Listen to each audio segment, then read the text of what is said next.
الحمد لله الكبير المتعال، والصلاة والسلام على الضحوك القتال، وعلى آله وصحبه الخيرين الأبطال.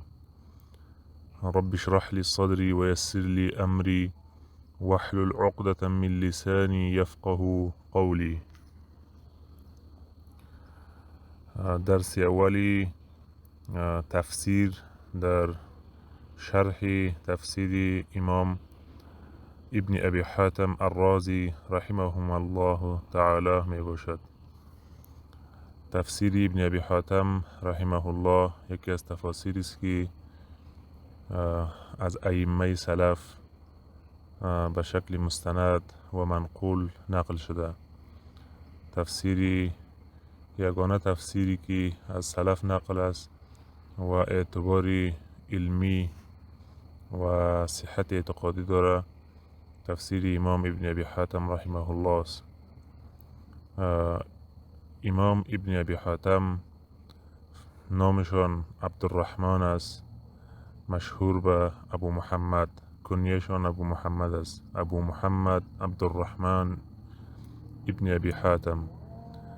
فرزند امام ابن ابی حاتم هستند، فرزند امام ابو حاتم هستند، ابو حاتم الرازی که محدث مشهور هستند در علم جرح و تعدیل و در مسائل اعتقادی که دارنده سختترین موقف در برابر اهل بدعت و کفار و زنادقه است. فرزند امام ابو حاتم الرازی است. امام ابن ابی حاتم رحمه الله در سال 246 تولد شده، از اصفهان ایران است و در سال 327 وفات کرده. 80 و چند سال تقریبا عمر داشتند. امام ابن ابی حاتم علم را نزد پدرشان فرا گرفته. پدرشان که ابو حاتم الرازی رحمه الله است و نزد امام ابو زرعت الرازی رحمه الله نیز علم را فرا گرفته و نزد امام عبدالله ابن احمد ابن حنبل رحمهم الله نیز علم را فرا گرفته و نزد امام ابن ابی داود نیز شاگردی کرده و از آنوی تلمذ زده. استادانش این هاست. امام ابن ابی حاتم رحمه الله یکی از ائمه سلف است که محدثین اهل حدیث و امامان ثقه به علم و عقیده امام ابن ابی حاتم رحمه الله ارج گذاشتن، احترام دارن برش و به همگیشان متفق هستند که امام ابن ابی حاتم رحمه الله امام است. در عقیده هم امام است، در حدیث هم امام است. و یعنی ائمه دین اینها را ثقه می دانند و کدام چیزی از اینها نقل نیست که جرح دار بسازه. و تفسیری که امام ابن ابی حاتم رحمه الله نوشتند از بهترین تفاسیری است که از سلف منقول است. تفسیری است که اقوال سلف را نقل میکنه در تفسیر و سیستمی منظم داره، کلمه به کلمه و واژه به واژه تشریح میکنه. اقوال سلف را، صحابه، تابعین، تبع تابعین را در تشریح آیات قرآن کریم نقل میکنه. تفسیرشان تفسیری زیباست و به این خاطر ما خواستیم تفسیر امام ابن ابی حاتم رحمه الله را به شکل مختصر تدریس بکنیم و تا اینکه برادران و اهل التوحید مفاهیم آیات قرآن کریم را مطابق قول سلف رحمهم الله بدانند و درک بکنند.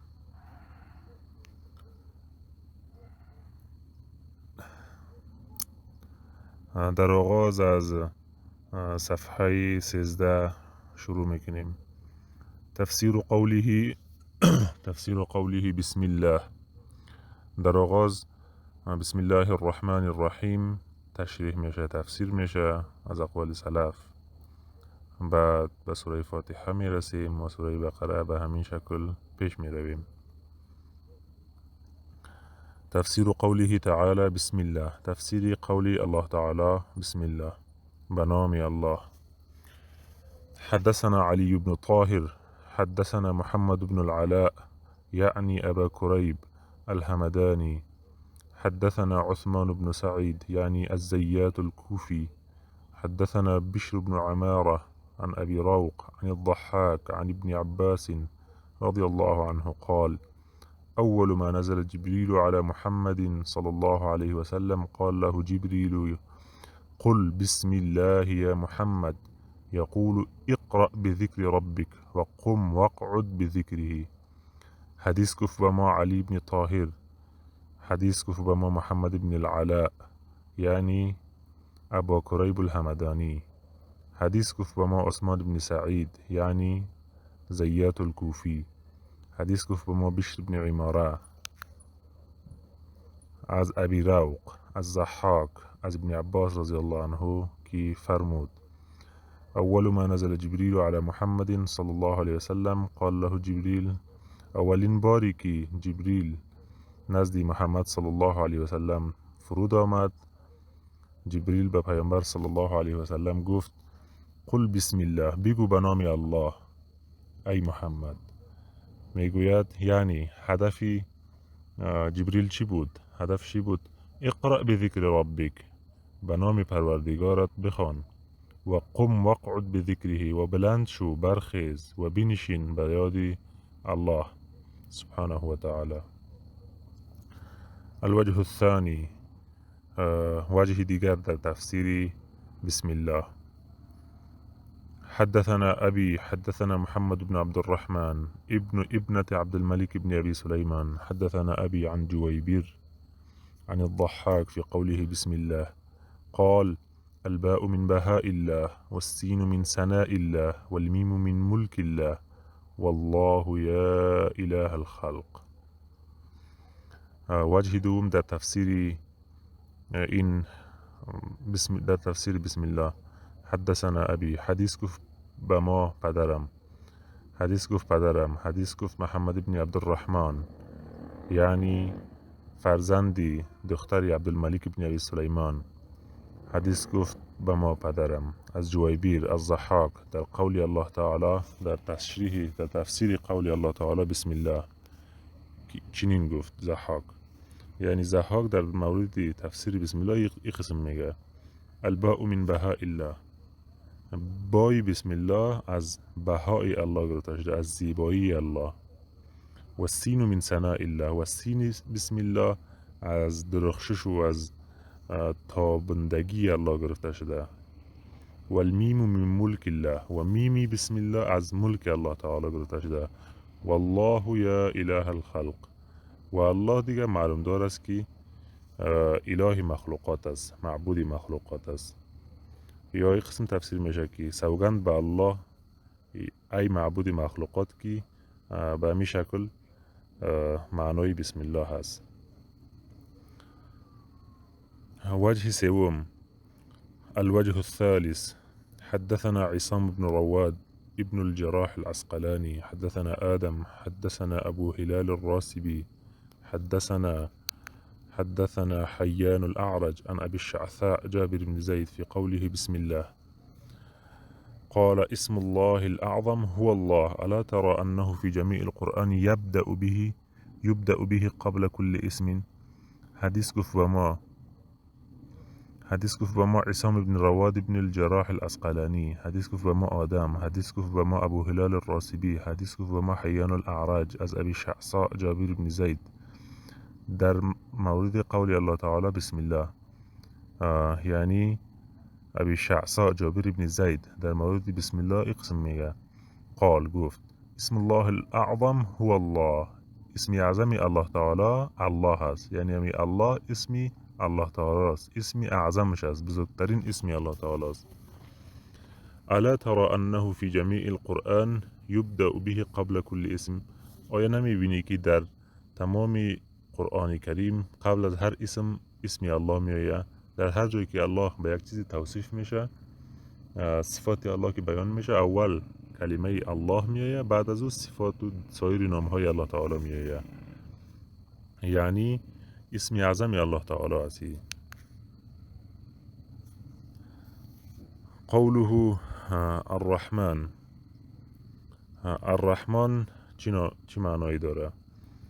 حدثنا علي بن طاهر حدثنا محمد بن العلاء يعني أبا كريب الهمداني حدثنا عثمان بن سعيد يعني الزيات الكوفي حدثنا بشر بن عمارة عن أبي راق عن الضحاك عن ابن عباس قال حديث كفما علي بن طاهر حديث كفما محمد بن العلاء يعني أبا كريب الهمداني حديث كفما عثمان بن سعيد يعني زيات الكوفي حديث كفما بشر بن عمارة از أبي روق الضحاك از ابن عباس رضي الله عنه قال فرمود أول ما أنزل جبريل على محمد قال له جبريل، أولین باری که جبریل به محمد صلی الله علیه و سلم فرود آمد، جبریل گفت قل یا محمد، بگوی محمد بسم الله، یقول میگه اقرأ بذکر ربک، جبریل میگفت که بخوان به نام پروردگارت، قرائت کن به نام پروردگارت، و قم وقعد بذکره، و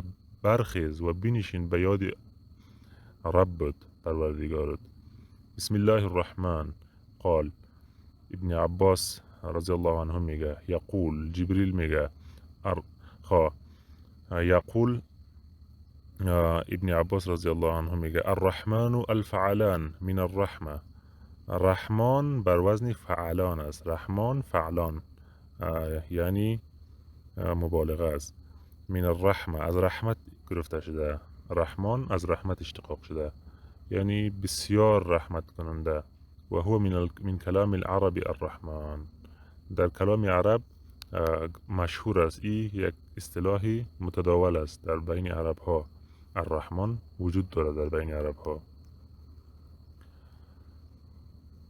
حدثنا أبي حدثنا جعفر بن مسافر حدثنا زيد بن المبارك الصنعاني حدثنا سلام بن وهب الجندي حدثنا أبي عن طاووس عن ابن عباس أن عثمان بن عفان سأل رسول الله صلى الله عليه وسلم عن بسم الله الرحمن الرحيم فقال هو اسم من أسماء الله وما بينه وبين اسم الله الأكبر إلا كما بين سواد العينين وبياضهما من القرب.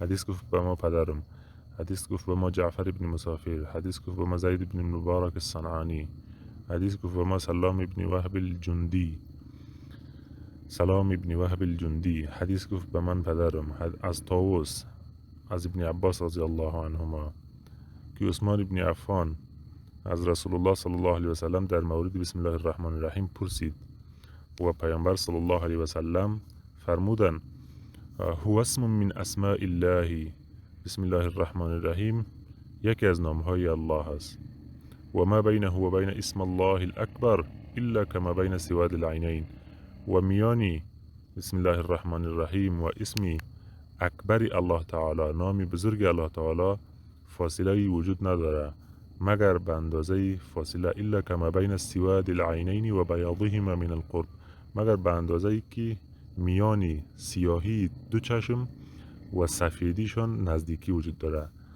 یعنی قدر فاصله داره، یعنی به اندازه که میانی سیاهی چشم و سفیدی چشم فاصله وجود داره همه قدر فاصله وجود داره، یعنی فاصلهشون بسیار کم است، یعنی تقریبا دیگه همی اسم اعظم الله تعالی در بسم الله الرحمن الرحیم وجود داره. و صلی الله علی محمد و علی آله و صحبه اجمعین.